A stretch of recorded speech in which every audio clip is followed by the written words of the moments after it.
ओम नमो भगवते वासुदेवाय। श्री सत्यनारायण भगवान व्रत कथा। पहला अध्याय। एक समय नैमिसारण तीर्थ में सोनक आदि 88,000 ऋषियों ने श्री सूत जी से पूछा, हे प्रभु, इस कलयुग में वेद विद्या रहित मनुष्यों को प्रभु भक्ति किस प्रकार मिलेगी तथा उनका उद्धार कैसे होगा। इसलिए हे मुनिश्रेष्ठ, कोई ऐसा तप कहिए जिससे थोड़े समय में पुण्य प्राप्त होवे तथा मनवांछित फल मिले। वह कथा सुनने की हमारी इच्छा है। सर्व शास्त्र ज्ञाता श्री सूत जी बोले, हे वैष्णव्यों में पूज्य, आप सब ने प्राणियों के हित की बात पूछी है। अब मैं उस श्रेष्ठ व्रत को आप लोगों से कहूंगा जिस व्रत को नारद जी ने लक्ष्मी नारायण जी से पूछा था और श्री लक्ष्मीपति ने मुनि श्रेष्ठ नारद से कहा था। सो ध्यान से सुनो। एक समय योगी राज नारद जी दूसरों के हित की इच्छा से अनेक लोकों में घूमते हुए मृत्यु लोक में आ पहुंचे। यहाँ अनेक योनियों में जन्मे हुए प्रायः सभी मनुष्यों को अपने कर्मों के द्वारा अनेकों दुखों से पीड़ित देखकर सोचा, किस यत्न के करने से निश्चय ही प्राणियों के दुखों का नाश हो सकेगा। ऐसा मन में सोचकर विष्णु लोक को गए।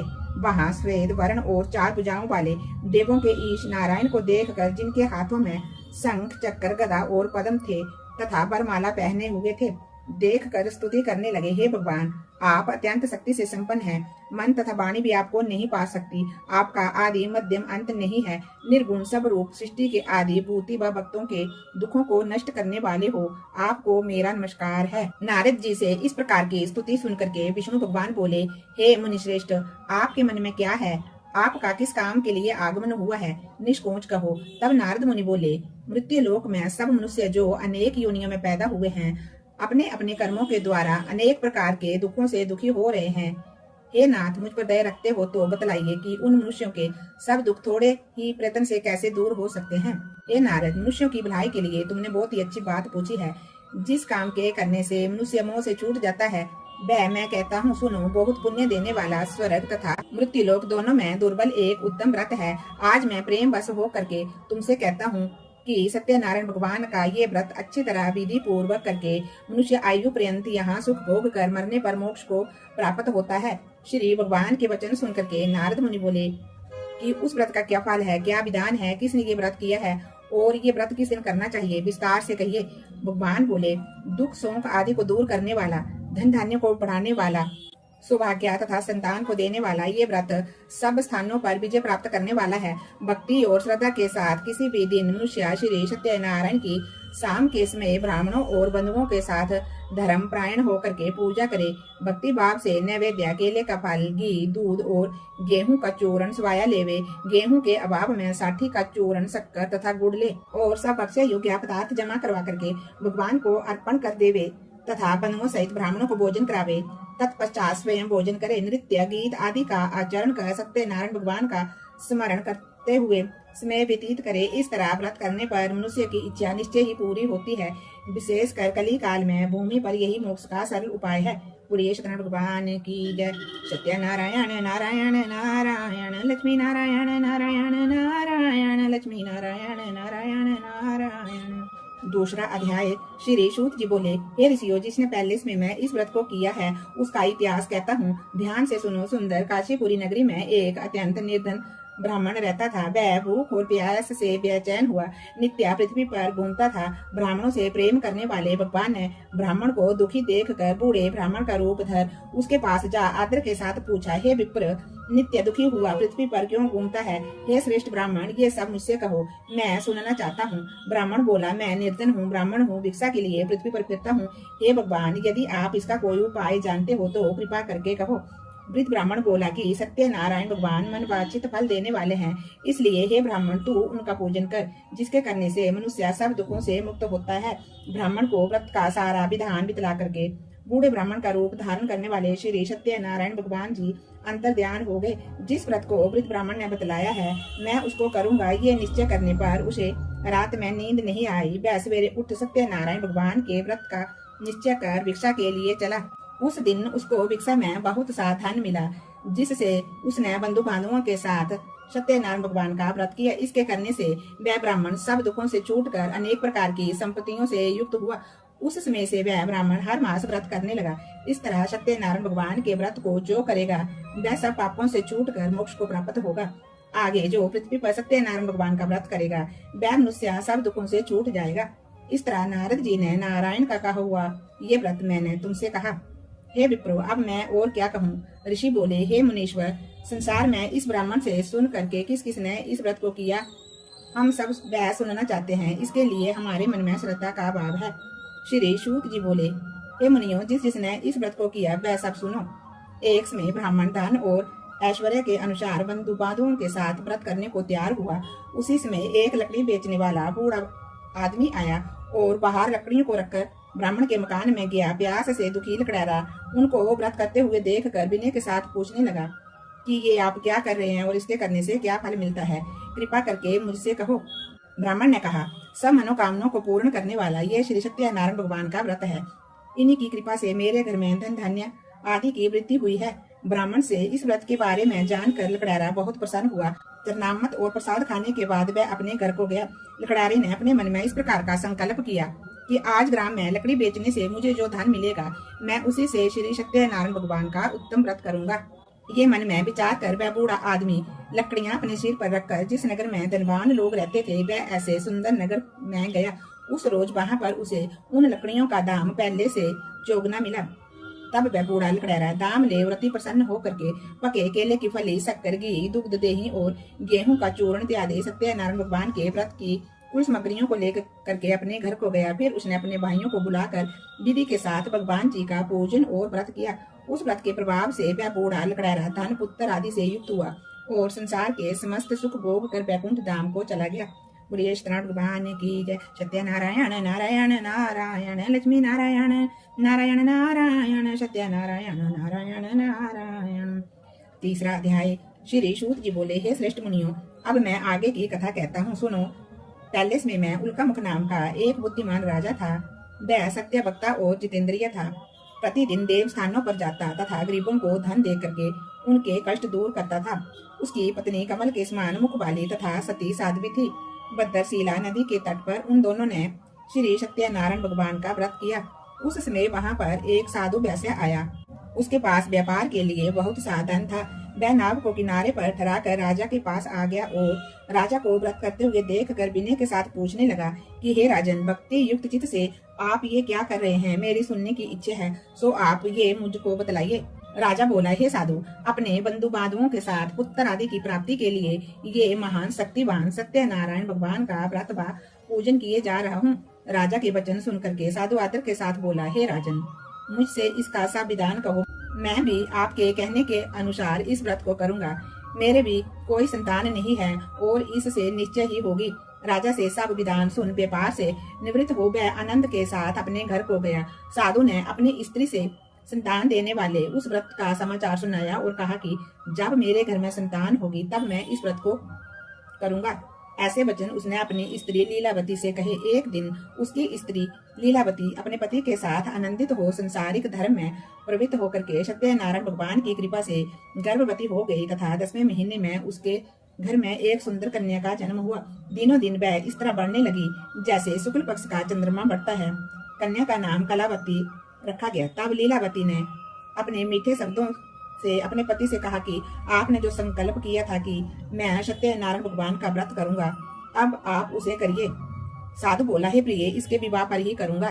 इस प्रकार अपनी पत्नी को आश्वासन देकर के वह नगर को चला गया। कलावती पितृगृह में वृद्धि को प्राप्त हो गई। साधु ने जब नगर में सखियों के साथ अपनी पुत्री को देखा तो तुरंत दूत बुला करके कहा कि पुत्री के वास्ते कोई सुयोग्य पर देख कर लाओ। साधु की आज्ञा पाकर दूत कंचन नगर पहुंचा और वहां पर बड़ी खोज और देखभाल कर लड़की के लिए सुयोग्य बणिक पुत्र को ले आया। उस सुयोग्य लड़के को देखकर साधु ने अपने बंधु बांधवों के साथ प्रसन्नचित होकर के अपनी पुत्री का विवाह उसके साथ करवा दिया। किंतु दुर्भाग्य से विवाह के समय भी उस व्रत को करना भूल गया। तब श्री सत्यनारायण भगवान जी क्रोधित हुए और श्राप दिया कि तुम्हें दारुण दुख प्राप्त होगा। अपने कार्य में कुशल साधु बनिया जमाता सहित समुद्र के समीप स्थित रतनपुर नगर में गया और वहां दोनों ससुर जुआई चंद्रकेतु राजा के उस नगर में व्यापार करने लगे।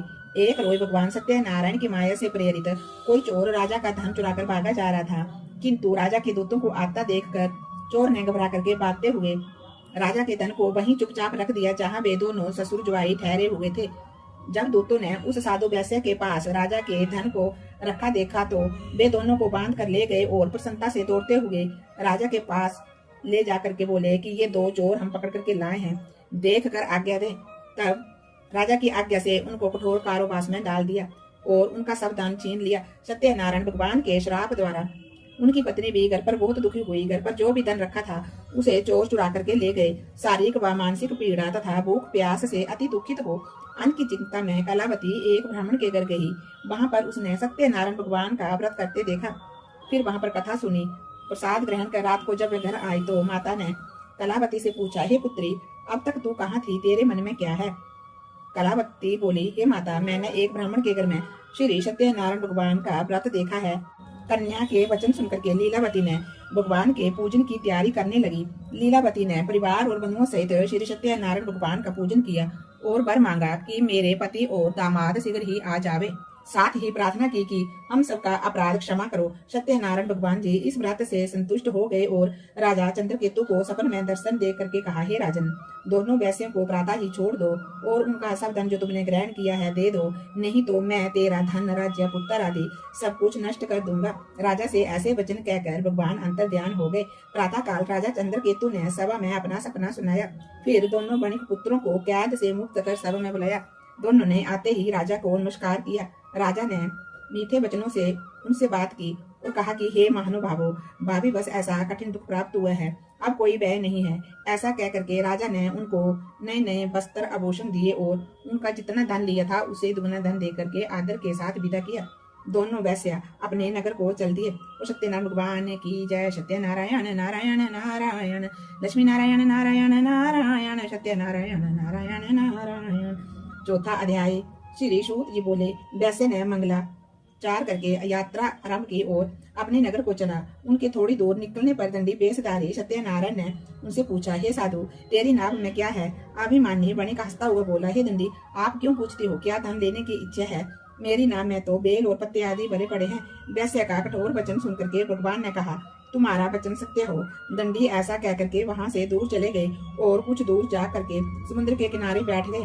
दंडी के जाने पर वैश्य ने नित्य क्रिया करने के बाद नाव को ऊंची उठी देखकर अचंबा किया और नाव में बेल पत्ते आदि देखकर मूर्छित हो जमीन पर गिर पड़ा। फिर मूर्छा खुलने पर अत्यंत शोक प्रकट करने लगा। तब उसका दामाद बोला कि आप शोक ना करें, ये दंडी का श्राप है, अतः हमें उनकी शरण में चलना चाहिए, तभी हमारी मनोकामना पूरी होगी। दामाद के वचन सुन करके वह दंडी के पास पहुंचा और अत्यंत भक्ति भाव से नमस्कार करके बोला, मैंने जो आपसे असत्य वचन कहे थे उनको क्षमा करो। ऐसा कहकर महान शोक आतुर होकर के रोने लगा। तब दंडी भगवान बोले, हे बणिक पुत्र, मेरी आज्ञा से तुम्हें बार बार दुख प्राप्त हुआ है, तू मेरी पूजा से विमुख हुआ। साधु बोला, हे भगवान, आपकी माया से मोहित ब्रह्मा आदि भी आपके रूप को नहीं जानते, तब मैं अज्ञानी कैसे जान सकता हूँ? आप प्रसन्न होइए, मैं सामर्थ्य के अनुसार आपकी पूजा करूंगा। मेरी रक्षा करो और पहले के समान नौका में धन भर दो। उसके भक्ति युक्त वचन सुनकर के भगवान प्रसन्न हो उसकी इच्छा अनुसार वर देकर अंतर ध्यान हो गए। तब उन्होंने आकर के देखा कि नाव धन से परिपूर्ण है। फिर वह भगवान सत्यनारायण जी का पूजन कर साथियों से अपने नगर को चला। अब वह जब अपने नगर के निकट पहुंचा तब दूत को घर भेजा।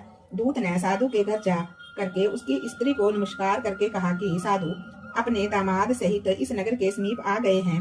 ऐसा वचन सुन साधु की स्त्री ने बड़े हर्ष के साथ सत्यदेव का पूजन कर पुत्री से कहा कि मैं अपने पति के दर्शन को जाती हूँ, तू कार्य शीघ्र करके शीघ्र ही आ जाना। माता के ऐसे वचन सुन करके कलावती ने प्रसाद छोड़ करके पति के दर्शन के लिए गई। प्रसाद की अवज्ञा के कारण सत्यदेव ने रुष्ट होकर के उसके पति को नाव सहित पानी में डुबो दिया। कलावती अपने पति को न देख कर रोती हुई जमीन पर गिर गई। इस तरह नौका को डूबा तथा कन्या को रोता हुआ देखकर साधु दुखित हो बोला, हे प्रभु, मुझसे या मेरे परिवार से जो भी भूल हुई हो उसे क्षमा करो। उसके दीन वचन सुनकर सत्यदेव प्रसन्न हो गए और आकाशवाणी हुई कि हे साधु, तेरी कन्या मेरे प्रसाद को छोड़ करके आई है, इसलिए इसका पति अदृश्य हुआ है। यदि वह घर जाकर के प्रसाद खा करके लौटे तो इसे अपने पति के दर्शन अवश्य मिलेंगे। ऐसी आकाशवाणी सुनकर के कलावती ने घर पहुंचकर प्रसाद खाया, फिर आकर के पति के दर्शन किए। तत्पश्चात साधु ने बंधु बांधवों सहित सत्यदेव का विधि पूर्वक पूजन किया। फिर वह उस दिन से पूर्णिमा को सत्यनारायण भगवान का पूजन करने लगा और फिर वह इस लोक का सुख भोग कर अंत में स्वर्ग लोक को चला गया। बोलिए श्री सत्यनारायण भगवान की जय। सत्यनारायण नारायण नारायण लक्ष्मी नारायण नारायण नारायण सत्यनारायण नारायण नारायण। 5वां अध्याय। श्री सूत जी बोले, हे ऋषियों, मैं और भी कथा कहता हूँ, सुनो। प्रजा पालन में लीन तुंगध्वज नाम का राजा था। उसने भी भगवान का प्रसाद त्याग कर बहुत ही दुख पाया। एक समय वन में जाकर के वन पशुओं को मार कर बढ़ के पेड़ के नीचे आया। वहां उसने ग्वालों को भक्ति भाव से बांधवों सहित श्री सत्यनारायण भगवान का पूजन करते देखा। राजा देख कर भी अभिमान बस वहां नहीं गया और ना ही नमस्कार किया। जब ग्वालों ने भगवान का प्रसाद उसके सामने रखा तो वह प्रसाद को त्याग कर अपनी सुंदर नगरी को चला। वहीं उसने अपना सब कुछ नष्ट पाया तो वह जान गया कि ये सब भगवान ने ही किया है। तब वह विश्वास कर ग्वालों के समीप गया और विधि पूर्वक पूजन करके प्रसाद खाया तो सत्यनारायण भगवान की कृपा से जैसे पहले था वैसे ही हो गया। जो मनुष्य इस परम दुर्लभ व्रत को करेगा, भगवान की कृपा से उसे धन धान्य की प्राप्ति होगी। निर्धन धनी और बंदी बंधन से मुक्त होकर के निर्भय हो जाता है। संतानहीनों को संतान प्राप्ति होती है तथा सब मनोरथ पूर्ण होकर के अंत में वैकुंठ धाम को जाता है। जिन्होंने पहले समय में इस व्रत को किया, अब उनके दूसरे जन्म की कथा कहता हूँ। वृद्ध सतानंद ब्राह्मण ने सुदामा का जन्म लेकर के मोक्ष को पाया। उल्का मुख नाम का राजा दशरथ होकर के वैकुंठ को प्राप्त हुआ। साधु नाम के वैश्य ने मोर ध्वज बन करके अपने पुत्र को आरे से चीर कर मोक्ष को प्राप्त किया। महाराज तुंगध्वज ने स्वयं भू होकर के भगवान में भक्ति युक्त कर्म कर मोक्ष को प्राप्त किया। बोलिए सत्यनारायण भगवान की जय। लक्ष्मी नारायण भगवान की जय। सत्यनारायण भगवान जी की आरती। ओम जय जगदीश हरे स्वामी जय जगदीश हरे। भक्त जनों के संकट दास जनों के संकट क्षण में दूर करे। ओम जय जगदीश हरे। जो ध्यावे फल पावे दुख विन से मन का। स्वामी दुख विन से मन का। सुख शांपति घर आवे सुख शांपति घर आवे। कष्ट मिटे तन का। ओम जय जगदीश हरे। मात पिता तुम मेरे शरण पढ़ू मैं किसकी। स्वामी शरण गाऊं मैं किसकी। तुम बिना और न दूजा प्रभु बिना और न दूजा। आस करूं मैं जिसकी। ओम जय जगदीश हरे। तुम पूर्ण परमात्मा तुम अंतर्यामी। स्वामी तुम अंतर्यामी। पार ब्रह्मा परमेश्वर पार ब्रह्मा परमेश्वर तुम सबके स्वामी। ओम जय जगदीश हरे। तुम करुणा के सागर तुम पालन करता। स्वामी तुम पालन करता। मैं मूर्ख खल कामी मैं मूर्ख खल कामी। कृपा करो भरता। ओम जय जगदीश हरे। तुम हो एक अगोचर सबके प्राणपति। स्वामी सबके प्राणपति। किस विधि मिलूं दयामय किस विधि मिलूं दयामय। तुमको मैं कुमति। ओम जय जगदीश हरे। दीन बंधु दुख हरता ठाकुर तुम मेरे। स्वामी ठाकुर तुम मेरे। अपने हाथ उठाओ अपनी शरण लगाओ। द्वार खड़ा मैं तेरे। ओम जय जगदीश हरे। विषय विकार मिटाओ पाप हरो देवा। स्वामी कष्ट हरो देवा। श्रद्धा भक्ति बढ़ाओ श्रद्धा प्रेम बढ़ाओ। संतन की सेवा। ओम जय जगदीश हरे। तन मन धन सब कुछ है तेरा। स्वामी सब कुछ है तेरा। तेरा तुझको अर्पण तेरा तुझको अर्पण क्या लागे मेरा। ओम जय जगदीश हरे। श्री सत्यनारायण भगवान जी की आरती।